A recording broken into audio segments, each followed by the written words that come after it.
Shalom, friend of God. Welcome to day one. Introduction to God's Ten Commandments.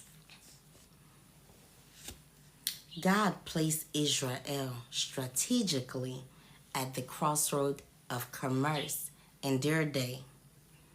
So they were to be the light to the whole world. You find this in Isaiah 42, verse 6 and 7. I, the Lord, have called thee in righteousness, and will hold thy hand, and will keep thee, and give thee for a covenant for the people, and for a light to the Gentiles, to open the blind eyes, to bring out the prisoners from the prison, and them that sit in darkness out of the prison house. So God's plan has always been to bless the people of the earth. So God called Abraham in order to work through him and his descendants to accomplish this purpose. In Genesis 12, verse 3, God said to Abraham, "In thee shall all the families of the earth be blessed." So God's laws lived and taught in the life of Abraham and his descendants will play a major role in achieving his purpose. As we learned yesterday that God's law is a transcript of his character.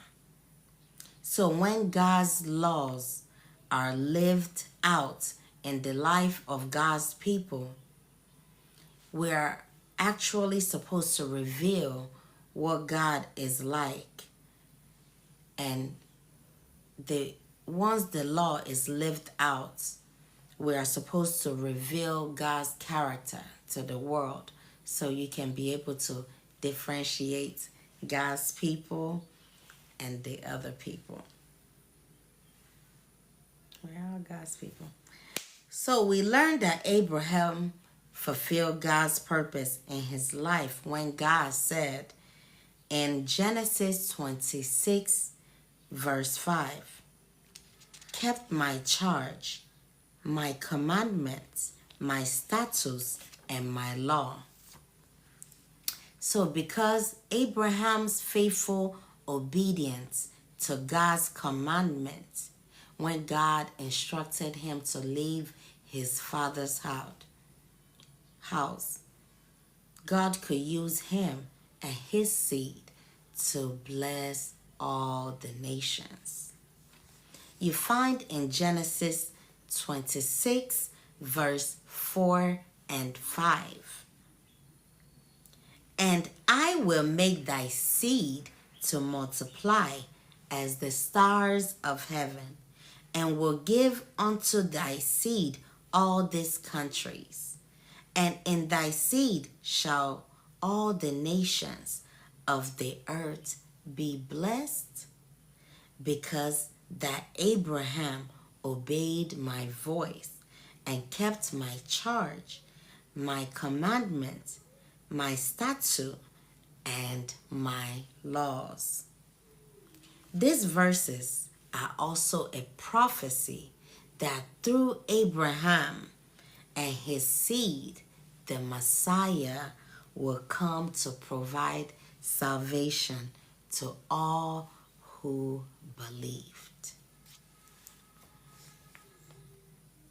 So because of God's purpose to bless the world through the people, it was absolutely necessity for God to reaffirm to them his laws, which the Israelites had lost sight of to a great extent during their hundreds of years in bondage in Egypt. But with God's great majesty and power, God spoke his law to them. in Mount Sinai. He wrote it on 2 tables of stones because it was very vital that Israel understand the absolute necessity of God's law and in keeping them if his purpose was to be fulfilled through them. But Israel, due to their faithless response from the spies they sent to Promised Land, they wandered for 40 more years. They wandered for 40 more years. But with God's mercy, God eventually brought them through with his great demonstration of power. He delivered his people to the Promised Land. So once they were established in the Promised Land, they were to reveal to the world the holy, godly lifestyle. And God has said through Moses, you'll find in Exodus 19, verse 5 and 6. I read, "Now, therefore, if ye will obey my voice indeed, and keep my covenants, then ye shall be a peculiar treasure unto me above all people. For all the earth is mine, and ye shall be unto me a kingdom of priests and an holy nation." So Israel were to reveal God's mercy, his compassion, and his justice to the whole world. In Micah 6, verse 8, "He had showed thee, O man, what is good. And what doeth the Lord require of thee?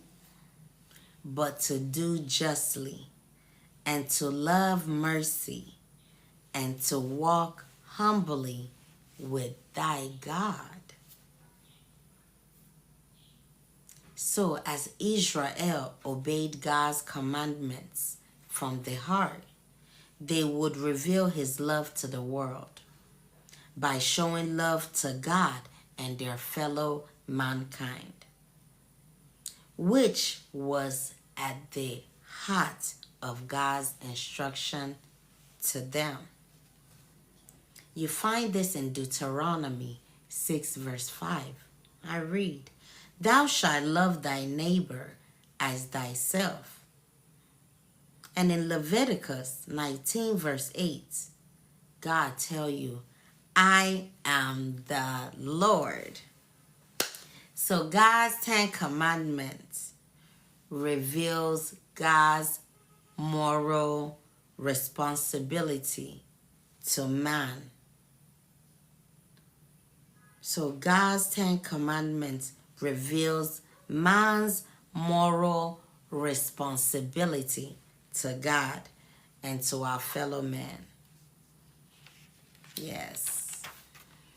In Ecclesiastes 12, verse 13, I read, "Let us hear the conclusion of the whole matter. Fear God and keep his commandments, for this is the whole duty of man." So our duty as mankind is to fear God and keep his commandments. Also, of course, to praise him, worship him, and pray. But first, we must fear him, and second, keep his commandments. Obeying God's law will bring the greatest blessing to mankind. That is why Apostle James called it the law of liberty in James 2, verse 10 to 12. Also, here is a simple example to illustrate this truth. Consider what it would be like if everyone in your city, my city, the whole world, were to keep the 10 Commandments. We could walk down the street at any time of the day and night without danger. You could let your children play out of sight without worry.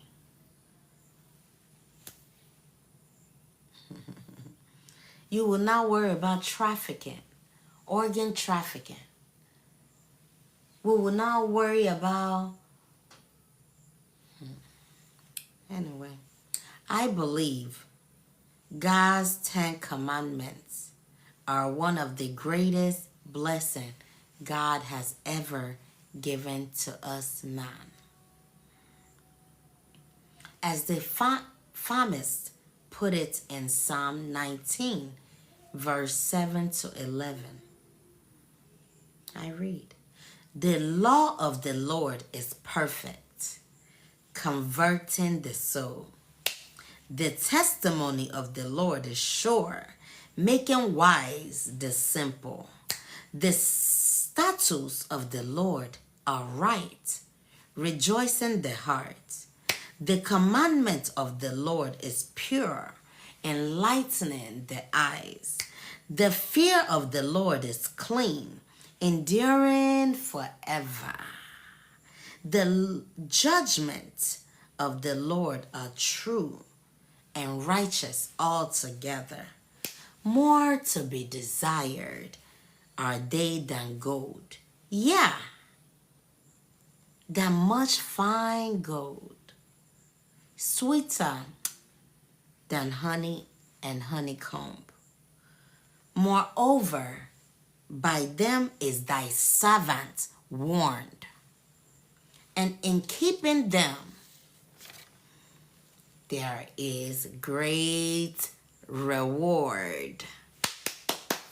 So in the following days' devotionals, we will study several related biblical subjects with regards to God's law and consider each of these blessed 10 commandments. Thank you.